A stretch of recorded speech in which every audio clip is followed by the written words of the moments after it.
tentunya beliau Bapak Abi Abdul Muaz sebagai Kepala Desa Semanding sekaligus sebagai dai pimpinan cabang Muhammadiyah Gombong yang pada pagi ini akan menyampaikan tausiahnya dan nanti kita untuk bisa mengikuti dengan sebaik-baiknya. Untuk itu langsung saja pada beliau kami persilakan.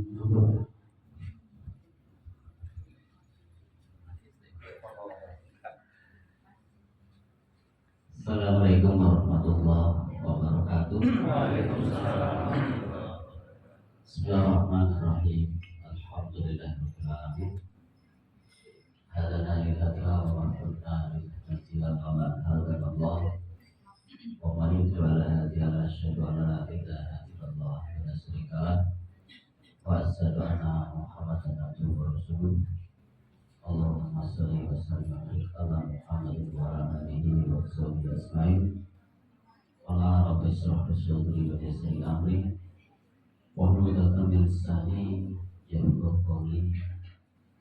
Wa qala aidan wa la tahinu wa la tahzanu wa antum al-a'la in kuntum mu'minin. Sadaqallahu al-azim. Kepada beliau Bapak Widianto dan Haji selaku Ketua PCM yang kami hormati beserta pengurus yang hadir pada pagi hari ini, beliau Bapak Kareno selaku Ketua PCM Semanding beserta PRM Ranting Semanding beserta pengurus yang kami hormati juga, Ketua Ranting Malaysia bersama urus menghormati para alim semuanya, karena ini para sepuh dan sepuh yang kami muliakan dan kami taati. Hadirat yang berbahagia, tentunya kami syukur dan alhamdulillah pada pagi yang bahagia ini kita bisa memulai aktivitas kita tadi disampaikan oleh Ketua PCM dengan rasa gembira. Pertama, saya mengucapkan terima kasih sekali. Sebenarnya dari kemarin saya sudah protes dari Pak Haryono, aku teleponnya dai. Pada dasarnya saya tidak merasa memiliki kemampuan apa-apa. Jadi sebenarnya saya juga grogi nih untuk Pak Ketua PCM, Pak Abdullah, Bani Muhammad Pak. Ini semuanya Allah. Sehingga insya Allah secara kapasitas ilmu mereka memiliki hal yang lebih dari saya pribadi. Namun karena ya dipaksa lah mengatur yang sebisanya ya bisa kan ini Pak Karyawan Pak Punten kok pilih mangke terkait dengan apa ya, jangan tausiah ya boleh tausiah karena sifatnya ini juga satu hal yang mungkin menjadi bagian kegelisahan di PRM Semanding, karena setelah beberapa tokoh PRM Semanding yang mungkin hari ini juga sudah sepuh-sepuh, kemudian yang tadinya kita tuakan almarhum beliau Bapak Haji Nuryanto sudah tiada. Ini PTM Semanding mungkin juga kebingungan siapa ya penggantinya. Sebenarnya mungkin banyak, saya yakin banyak. Mungkin karena belum dimaksimalkan atau mungkin belum dikeluarkan potensinya, sehingga mungkin hari ini belum muncul. Moga-moga melalui hal seperti ini, termasuk saya pribadi memberanikan diri berbicara di hadapan para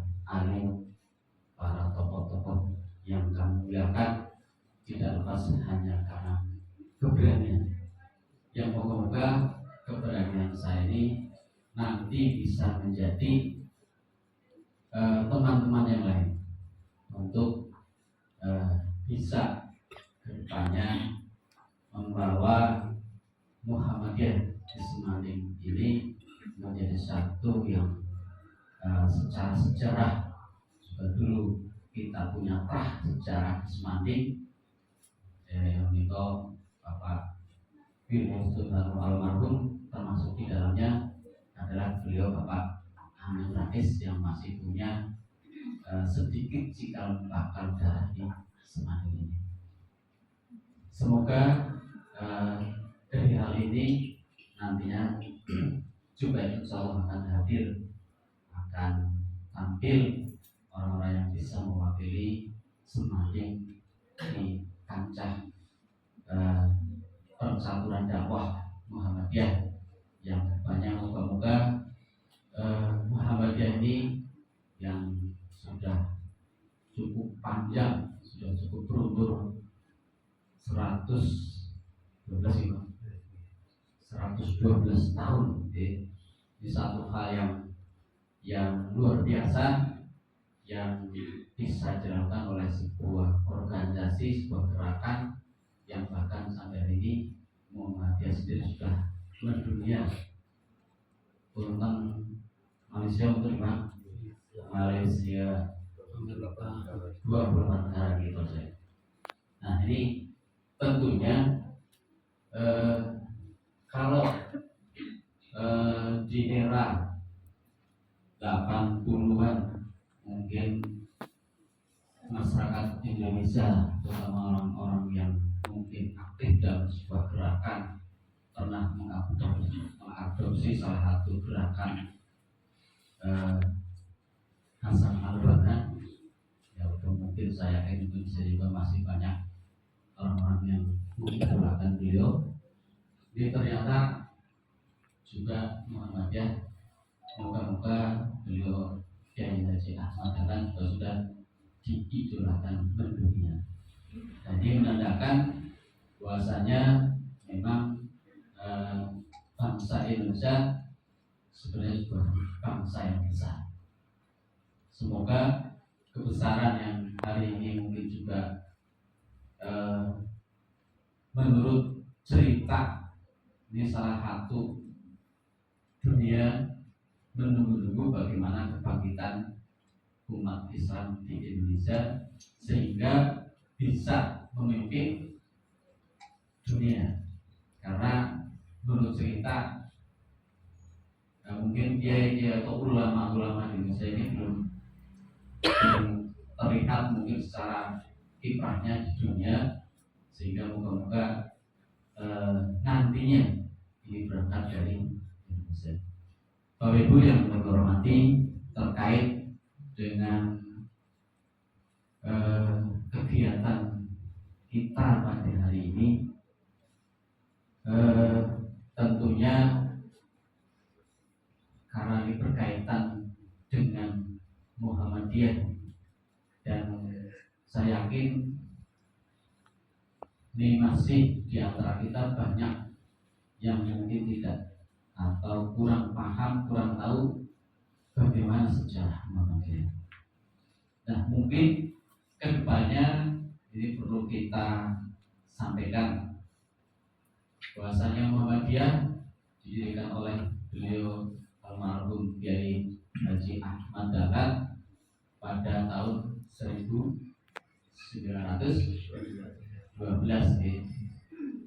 Jadi salah satu organisasi terbesar yang muncul di Indonesia setelah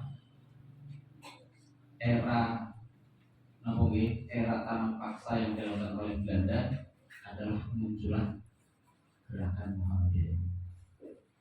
Walaupun mungkin sebelumnya ada gerakan-gerakan lain, tapi secara yang resmi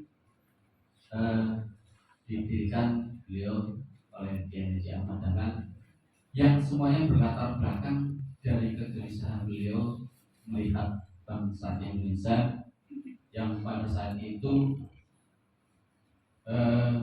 terjadi berbagai permasalahan Salah satunya adalah permasalahan sosial, adalah kemiskinan.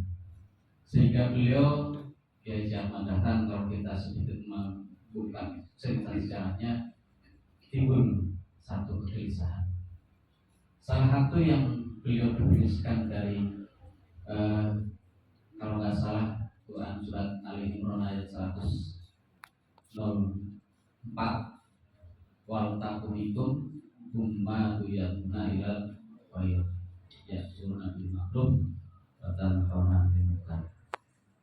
Berangkat dari surat Ali Imran ini, beliau kemudian melakukan sebuah proses bahwasanya salah satu permasalahan umat yang memang perlu diselesaikan adalah terkait dengan pencerdasan, pendidikan. Walaupun ayat ini berkaitan dengan mungkin terkait dakwah. Mengapa Bapak Ibu pendidikan atau dakwah ini menjadi sebuah sesuatu yang sangat penting di dalam agama kita? Karena kalau kita melihat bagaimana Allah juga menghantarkan Nabi kita Muhammad Rasulullah SAW, berangkat dari ayat yang diturunkan awal-awal adalah surat Iqra, artinya membaca, baca. Ternyata membaca dan baca ini sesuatu yang sangat luar biasa, dan hal ini sudah dan sampai hari ini dilakukan oleh Muhammadiyah, sehingga Muhammadiyah dengan dinamika perkembangannya, kalau mungkin kita membaca ini Muhammadiyah, Imanisasi Muhammadiyah itu sangat luar biasa sekali, terjadi sebuah pergolakan. Karena di era-era berdirinya Muhammadiyah 1912 ini juga berangkat akan hadirnya bangsa Indonesia merdeka. Sehingga di dalam proses tersebut tentunya tidak lepas dari permasalahan-permasalahan politik yang menghampiri gerakan Muhammadiyah. Tentunya mau gak mau, karena pada saat itu Muhammadiyah juga sebagai pelopor dari sebuah gerakan, tentunya terlibat di dalam gerakan bagaimana untuk memerdekakan Indonesia. Bapak Ibu hadirin hadirat yang dimuliakan Allah, sedikit singkat cerita dari hal terkait bagaimana Muhammadiyah didirikan sampai hari ini. Ibu Katos, Ketua Umum Muhammadiyah sinten nggih? Ya zaman zaman Pak. Sing seniki. Beliau Bapak Haidar Nasir. Jadi cara napa nggih? Urutan pimpinan juga Ketua sing Pak Widi. Nah, Ketua PCMS dan Bapak Widianto. Nah, Ketua PRM Semarang Bapak Karim. Ini teng Al-Quran minjang kita nek seto yang badhe ditakoni pimpinannya sebelum dihadirkan kepada Nabi Muhammad. Pimpinan kita ini urutan-urutan. Pimpinan Semanding Pak. Betul? Pimpinan Semanding. Oke. Selalu bersama Pak, Pak. Ini kembali kepada hal tersebut, Bapak Ibu. Kembali kepada bagaimana niatan beliau Kiai Zaman Dahlan mencerdaskan kehidupan umat Islam, sehingga kalau hari ini dihitung ternyata luar biasa Muhammadiyah punya andil besar di dalam baik secara kenegaraan maupun di dalam pendidikan. Karena memang di dalam Islam ini ini sebenarnya kan setiap kita harus punya niatan, ya. Punya niatan, punya motivasi. Sebagaimana kalau di dunia mungkin sedikit kata sing bercerita tentang orang-orang bagaimana mencari income pasif. Naik PNS pun boten bingung income pasif bagi bakal luar pensiun saben sasi bukan ATM gitu karena sudah datang ke istrinya. Tapi orang-orang yang mungkin hari ini tidak punya ATM pasif tentunya berpikir bagaimana meraih kehidupan dunia. Kita sudah pensiun, kita sudah tidak berpikir tentang kerja, tapi rezeki dan terus. Begitu juga tatkala kita bicara akhirat, Bapak Ibu. Sebenarnya di akhirat Allah juga sudah menjanjikan kepada kita semua bahwasanya tatkala kita meninggal dunia itu dalam mimpi yasinan dulu itu saya matur 3 perkara sing terus saya badhe mengalir terus selama 3 perkara itu sudah kita lakukan. Salah satunya adalah amal jariah. Tapi dalam sebuah hadis, saya tidak hafal hadisnya, hanya mendengarkan sedikit. Sebenarnya pahala yang paling luar biasa yang terus mengalir, bahkan itu akan terus saling, kalau dalam multi level itu berjenjang, itu adalah sebenarnya dakwah. Cuma sekarang dakwah seolah ini menjadi bagian para kiai, para ulama, para ustadz, para guru ngaji. Tidak dipahami dakwah ini adalah sebagai bagian daripada kewajiban kita seorang muslim. Insya Allah tatkala dakwah ini dimaknai, dipahami oleh kita sebagai seorang muslim, tentunya dakwah ini akan terasa lebih mudah, terasa dan akan menghasilkan hal yang lebih besar. Bapak Ibu yang dimuliakan Allah, kita sedikit melihat bagaimana sejarah dakwah yang telah dilakukan oleh Rasulullah SAW di dalam mengemban misi kebenaran ini. Tatkala orang-orang Mekah pada saat itu, di mana situasi masyarakat terjadi sebuah pembelahan, terjadi sebuah perpecahan, sehingga dalam cerita sejarah di Mekah itu bahkan Tuhan saja bisa terpecah menjadi berbagai Tuhan.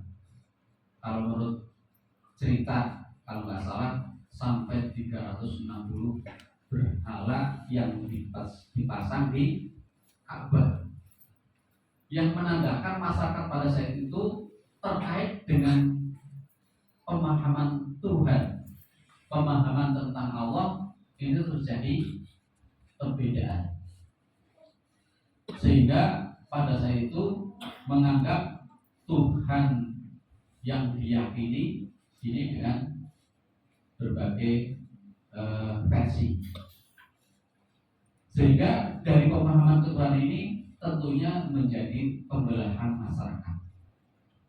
Hanya karena perbedaan di dalam memahami ketuhanan ini terjadi sebuah terkadang mungkin peperangan pada saat itu, karena pada saat itu yang namanya peperangan hidup itu menjadi satu hal yang kebanggaan pada era masyarakat Nabi sebelum itu menjadi seorang Nabi. Nah, sehingga salah satu yang mungkin kita lihat adalah terjadinya perbudakan. Sehingga begitu mendengar ada seseorang yang diutus oleh Allah yang membawa kalimat la ilaha illallah Muhammad Rasulullah, ini orang-orang yang bersih hatinya ini terpanggil. Salah satu mungkin Satu yang fenomenal yang mungkin ini sering kita ceritakan dalam dakwah adalah Bilal bin Rabah. Bilal hanya seorang budak. Bilal hanya seorang yang kesehariannya menjadi pesuruh. Tidak ada waktu senggang, tidak ada satu kesempatan. Kalau hari ini kita mungkin sekarang banyak waktu kita terbuang, waktu kita mungkin tidak kita manfaatkan dengan sebaik-baiknya. Kenapa?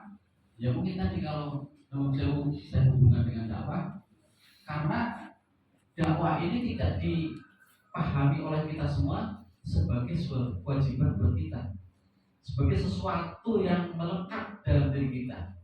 Sehingga tatkala dakwah itu sesuatu yang melekat dan menjadi bagian dari kita, tentunya kita setiap hari, setiap waktu berusaha bagaimana berpikir, bagaimana bertindak, bagaimana bersikap untuk membawa agama ini dalam kehidupan kita. Nah, di dalam cerita tadi tatkala bagaimana Rasul mendapat wahyu, salah satu orang yang terpanggil adalah Bilal ini. Bilal ini dengan kesadaran yang sangat mendatangi Rasul untuk menginkarkan diri menjadi seorang Islam. Kenapa Bilal terpanggil? Ternyata salah satu nilai yang mungkin juga hari ini menjadi menjadi andalan atau menjadi jargon masyarakat dunia adalah terkait dengan hal hak asasi manusia. Salah satu manusia, fungsi kita adalah merdeka, merdeka semerdeka-merdekanya. Nah, itu yang dimaknai salah satunya menurut saya oleh Bilal, sehingga Bilal bertekad ingin memerdekakan diri, tidak ingin dia mengabdi hanya kepada manusia, dia ingin mengabdi hanya kepada Allah Subhanahu wa Ta'ala. Nah, makna keduanya ya ini terkait juga dengan pengabdian, karena salah satu Allah menurunkan kita manusia hadir ke dunia, katanya adalah wa ma khalaqtul jinna wal insa illa liya'budun. Tidak kuciptakan jin dan manusia kecuali hanya untuk mengabdi, menyembah kepada Allah. Nah, sudahkah hari ini kalau kita hubungkan antara Bilal yang merasa waktu itu dia mengabdi kepada manusia, kemudian dia mendengar kalimat dari Allah, dia ternyata harus mengabdi pada Allah, kita hubungkan bahwasanya betul tadi saya sedikit mendengar apa yang disampaikan oleh Pak Widi, apa sih di dunia ini yang mau kita mau kita banggakan? Kalau di orang-orang Jawa itu ada satu falsafah yang mungkin orang Jawa itu meyakini kita hadir ke dunia tidak bawa apa-apa, dan kita mati juga tidak bawa apa-apa. Bahkan dalam sebuah keyakinan sampai tatkala mati itu tidak harus dibungkus dengan muri. Mau kita hadir ke dunia telanjang, ya balik mending telanjang. Nah, artinya Bapak Ibu terkait dengan tadi cerita Bilal, kemudian kita hubungkan dengan bagaimana hari ini sebenarnya sangat banyak sekali yang bisa kita tarik, yang banyak kita korelasikan dengan kehidupan kita pada hari ini. Kalau pada saat itu orang mungkin tertindas terkait dengan kemanusiaannya, sebenarnya mungkin kalau kita hubungkan hari ini pun kita banyak tertindas, karena kita sebagai orang Islam hari ini kita seolah tidak dikasih kesempatan untuk membuktikan menjalankan Islam secara kafah. Gitu. Artinya, tatkala kita ingin membuktikan keislaman ini secara kafah, mungkin kita akan dikasih stempel. Stempelnya apa itu? Mungkin radikalisme. Mungkin juga terorisme. Itu fakta yang hari ini sebenarnya kita rasakan. Padahal sebenarnya memang salah satu kalau kita baca 10 perilaku seorang Muhammadiyah, seharusnya Muhammadiyah juga ingin menjadikan masyarakat yang Islami, yang diridhoi oleh Allah. Tentunya masyarakat yang Islami yang diridhoi Allah yang harus menjalankan syariat ini. Harusnya situ. Nah, kenapa hari ini kita umat Islam tidak boleh membuktikan? Padahal jelas-jelas di dalam cerita sejarah sampai hari ini tidak ada yang namanya Islam itu melakukan sebuah kekerasan. Kalau hari ini kita mendengarkan Islam itu melakukan kekerasan, melakukan terorisme, melakukan perusakan, itu sebenarnya hanya mengatasnamakan Islam. Dan seandainya itu pun hanya personil, sifatnya individual, pribadi-pribadi. Tapi secara institusi, secara keorganisasian, umat Islam dalam sejarah adalah betul-betul sebagaimana Allah sampaikan, inna arsalnaka rahmatan lil alamin.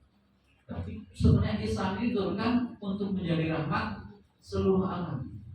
Maka insya Allah tatkala kita umat Islam hari ini memahami, sepakat dan yakin bahwasanya Islam adalah agama yang menuntun dunia sampai akhirat, tentunya ini akan menjadi bukti nantinya keselamatan yang akan kita rasakan. Kalau hari ini kita mungkin belum merasa selamat, kita belum merasa punya jaminan, apa iya tatkala kita hari ini berdoa Rabbana atina fid dunya hasanah wa fil akhirati hasanah, ini sudah kita rasakan, sudah bisa kita lakukan. Bapak Ibu yang semoga Allah muliakan, maaf karena tidak pelajaran ya pembicaraannya kalau hitungnya tanggulun mungkin tidak terstruktur. Tapi prinsipnya saya berterima kasih. Saya dikasih panggung oleh Pak Karyoni, oleh DJM. Moga-moga karena permintaan saya, aku langsung menimba. Jangan tiba-tiba. Nah, karena terus terang saya sebenarnya tidak memiliki kapasitas jurusan. Tapi moga-moga dari hal ini, ya moga saya terus belajar. Bukan niatan apa ya, ingin menjadi dalam artian tanda kutip, tapi menjadi bagian saya ingin berkesempatan berbagi sepengetahuan yang saya mampu untuk menyampaikan dakwah. Karena saya meyakini tatkala hari ini saya ngomong kemudian panjenengan nanti melakukan, moga-moga menjadi bagian pahala dan saya moga-moga mendapatkan bagian pahala itu. Apalagi tatkala hari ini harapannya nanti Bapak Ibu ini insya Allah sudah dilakukan di Mushola Al-Hasanah pasca Ramadan. Alhamdulillah Pak Karino sudah melakukan pengajian di Pak Karino yang setiap sepekan sekali malam Rabu ini sudah dilakukan. Nah, menurut saya itu adalah salah satu memang yang harus kita lakukan setiap minimal sepekan sekali lah, untuk bisa melakukan kajian bareng. Karena tadi Bapak Ibu, kalau hari ini kita bicara permasalahan umat Islam, sebenarnya ya permasalahannya karena kurangnya informasi tentang Islam, tentang agama kita ini, sehingga perkembangan Islam ini ya kalau kita mau hitungnya sangat lambat. Bahkan kalau kita hitung menurut mungkin hitungan dari ukur 1, 2, 3, mungkin kita juga belum bisa. Karena apa? Ya karena mungkin ya lagi dakwah kita kan hari ini lebih cenderung dakwah ya ceramah-ceramah ini. Dakwah yang tidak bagaimana menghantarkan, menyimpulkan agar umat ayo bareng-bareng melakukan bagaimana permasalahan umat ini adalah permasalahan kita bersama. Permasalahan masyarakat ini adalah permasalahan kita bersama. Sehingga tatkala Nun Sewu saya bicara kaitannya tentang kepemimpinan, ya sebenarnya terkadang kita sangat susah, sangat berat. Karena apa? Ya karena kita hari ini penafsiran saya, masyarakat ini adalah masyarakat yang rusak, masyarakat yang tidak satu pemahaman di dalam memahami baik kita hari ini bernegara maupun di dalam beragama. Nah tentunya tatkala kita tidak sepaham bagaimana hari ini memahami desa, memahami kita bermasyarakat, memahami kita bernegara, tentunya ini menjadi sebuah pekerjaan yang berat bagi setiap seorang yang memimpin. Walaupun tatkala kita bicara kepemimpinan dalam Islam, ya sebenarnya sangat berat pertanggungjawabannya.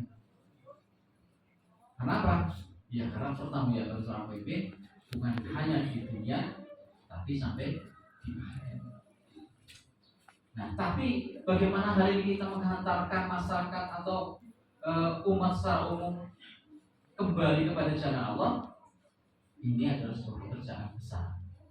Nah, pekerjaan besar ini tentunya kalau hari ini kita Muhammadiyah sudah menjembatani.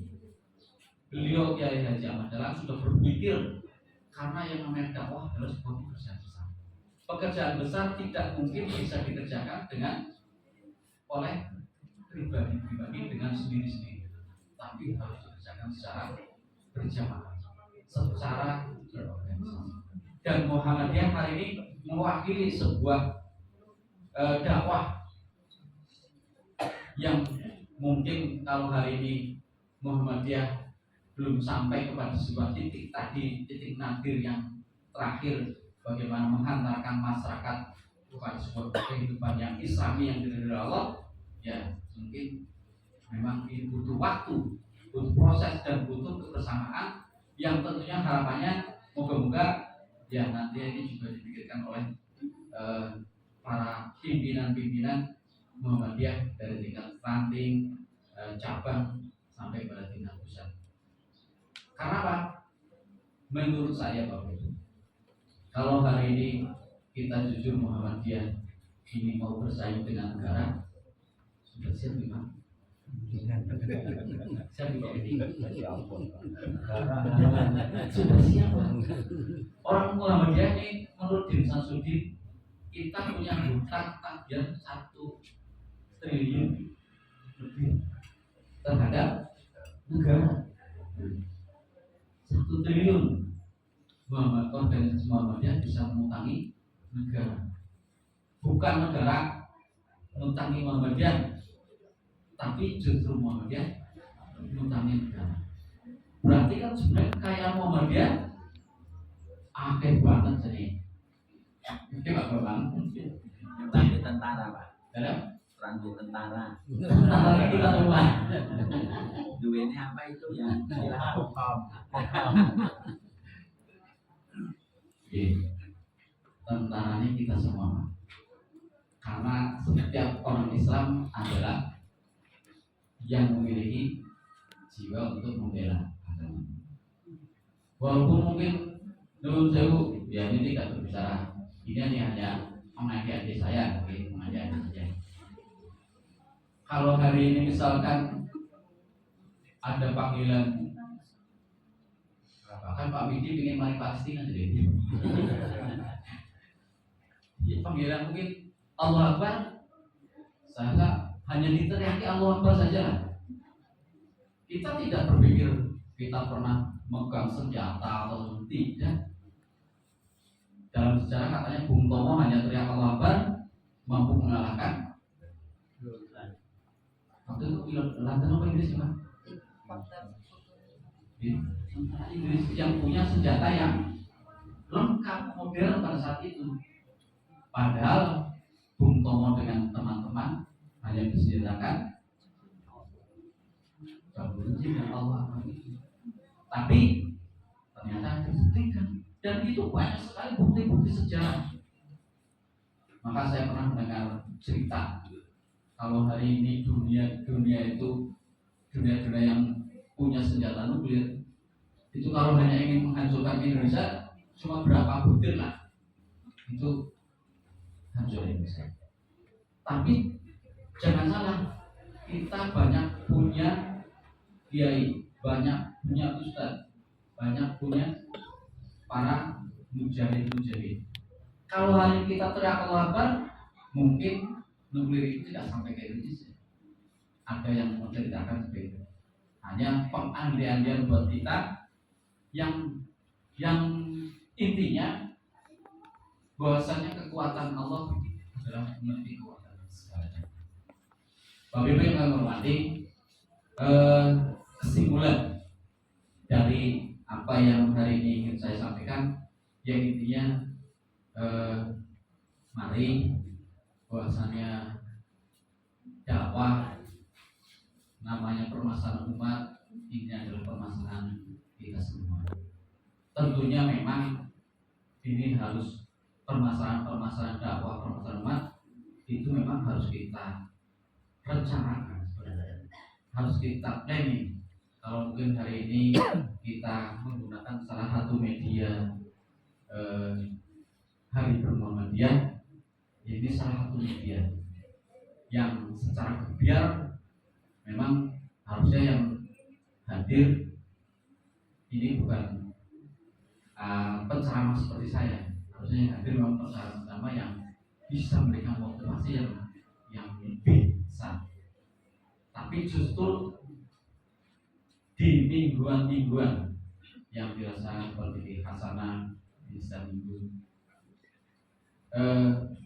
menurut saya memang harus terkonsep.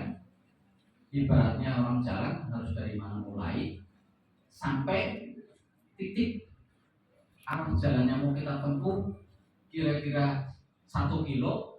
Di dalam 1 kilo itu ya harus ada tahapan. Begitu juga menurut saya tatkala kita bicara dakwah juga merupakan sebuah tahapan yang harus kita lakukan. Umat yang butuh kita kenalkan dari mana, sehingga sampai intinya bagaimana umat ini betul-betul hanya mengabdi kepada Allah, sehingga tujuan hidup kita betul-betul hanya menuju pada jalan Allah. Karena sekali lagi Bapak Ibu, tatkala sebenarnya hidup kita hari ini menuju jalan Allah, cita-cita kita pada Allah, dunia ini tidak perlu kita pikirkan. Terus tetap bekerja sesuai dengan tempatnya kita masing-masing. Tapi tatkala kita hari ini sudah menjadikan Allah sebagai tujuan hidup kita, Allah pasti jamin. Maka Allah sampai dalam sebuah Al-Quran, innal ladzina qalu rabbuna Allah tsumma istaqamu tatanazzalu alaihim wal malaikah wala tahuru wala tazallu wa antumul aqlauna in kuntum. Jadi Allah sampai berikan sebuah pernyataan, kalau hari ini kita sudah menjadikan Allah sebagai Rob kita, maka malaikat mengatakan jangan pernah merasa sedih, jangan pernah merasa susah, karena Allah sudah menjamin apa-apa yang kamu minta pasti Allah berikan. Bahkan yang tidak kamu minta akan Allah berikan. Ini sebenarnya menurut yang saya yakini terkait dengan kehidupan itu seperti itu. Nah, untuk itu Bapak Ibu, pada pagi hari ini saya mengajak kepada diri saya pribadi, pada Bapak Ibu semua hadirin hadirat, Mari kita luruskan kembali niat kita luruskan kembali berislam kita, bahwasanya kita akan mati dan hanya amal kebaikan yang akan menyertai kita, hanya hal-hal yang terkait menuju jalan Allah itu yang akan menyertai hidup kita. Kebanggaan kita tentang dunia, baik itu pangkat, jabatan, kekayaan dan sebagainya, itu tidak akan menjadi sesuatu yang persensian dari Allah, tapi justru itu akan menjadi satu hal yang nanti dari Allah menjadi pertanyaan yang sangat besar. Ada dalam sebuah cerita sedikit, mungkin tempat kalian jam 6 ini.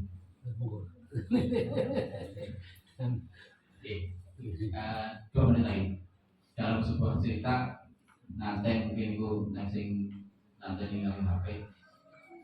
Ada seorang yang sangat kaya raya, kemudian dia menjelang ajal dia ngumpulin anak-anaknya. Anak-anak semua kelihatannya bapak sudah hampir ajal.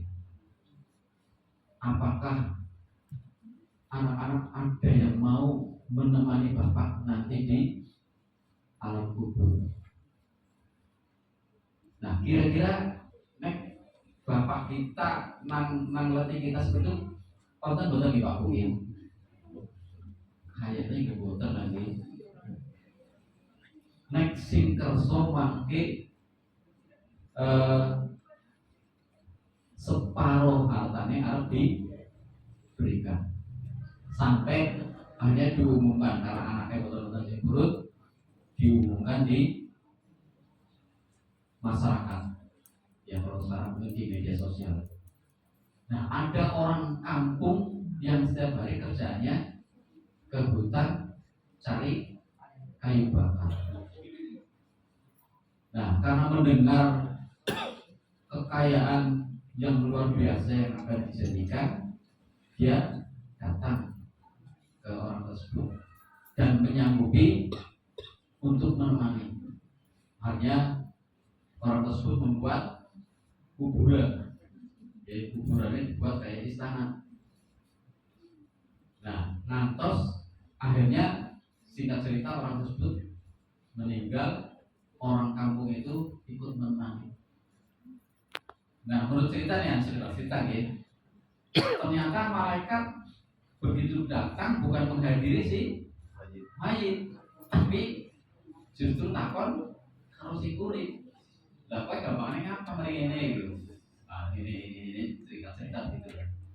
Nah, ternyata pertanyaan malaikat itu banyak sekali terhadap orang tersebut. Itu hanya sekedar punya kampak untuk nebang pohon. Sampai termasuk di dalamnya nebang pohonnya sing sah atau sing tidak. Kenapa? Ya karena ya sebenarnya hidup ini ya memang harus berhati-hati. Berhati-hati. Maka kalau orang-orang yang sangat hati-hati tentang kehidupan ini, dia sangat takut sekali. Bahkan mungkin rezekinya, makanannya yang dia dapatkan harus dia makan masuk ke dalam perut, masuk ke dalam keluarga dan sebagainya, sampai diteliti seperti itu. Tapi sekali lagi Bapak Ibu, itu tentunya tak kalah hidup di zaman keislaman. Kalau zaman sekarang gitu, ambil Pak. Angel, bukan ketemu. Kenapa ya? Deong sedikit nyun sewu.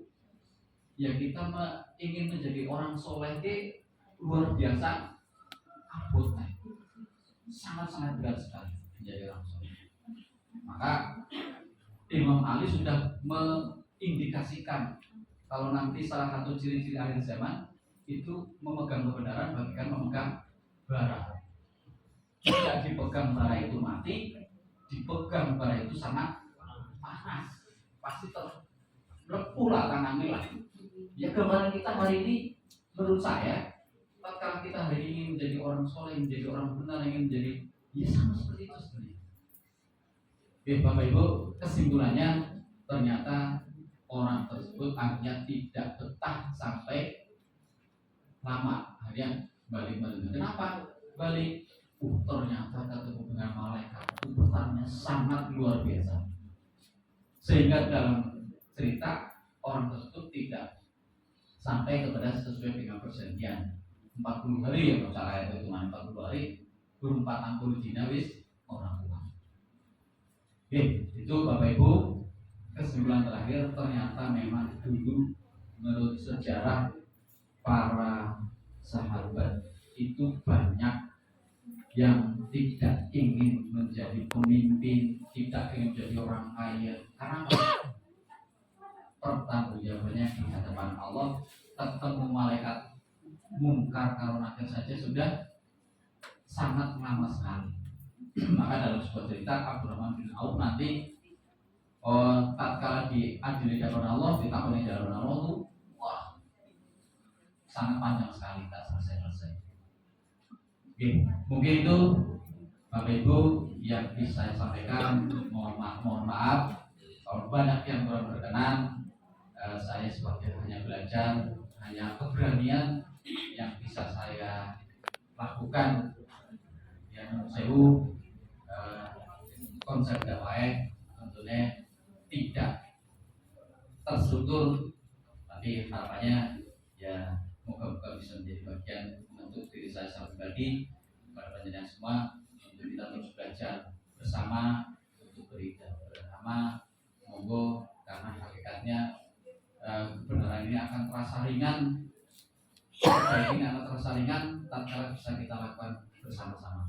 Sebagaimana tatkala kita di bulan Ramadan rame-rame semuanya bisa berpuasa, tapi setelah bulan Ramadan sing bisa puasa Senin Kamis, biasa puasa sebagainya, ini hanya 1-2 orang yang bisa berjalan karena berat.